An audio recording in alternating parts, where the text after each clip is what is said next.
So I think of a few things when I think about economic empowerment. I would say, first and foremost, it's about ownership, not access. So NFTs give us the ability to not only have a seat at the table, but to build our own.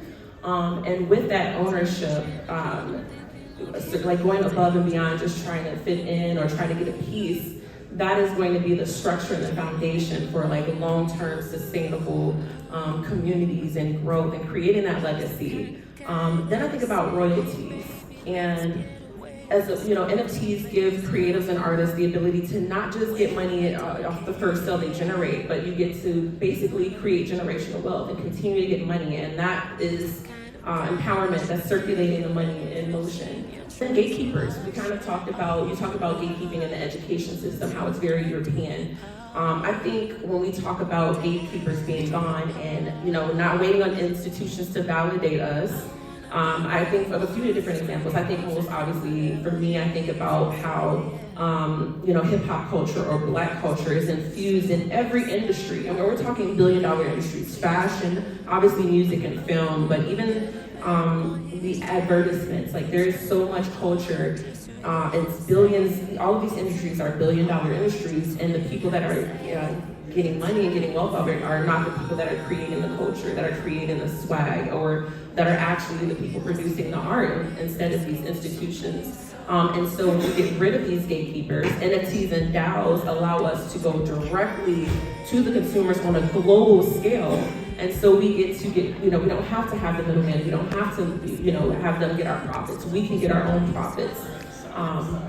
And so, and even just beyond, that, I even think about, for some reason, we're in a degen space, and one thing I know about degens is they love their plant medicines, right?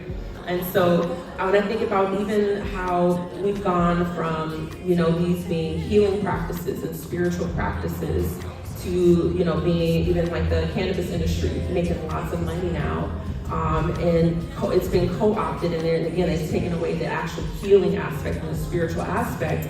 And there's people that are still incarcerated, non-violent offenders, for this very thing. And so I think about, okay, if we are able to profit off of these things that are now being recognized as medicine, that are now being recognized as healing, we can take ownership back and redistribute that wealth within our communities.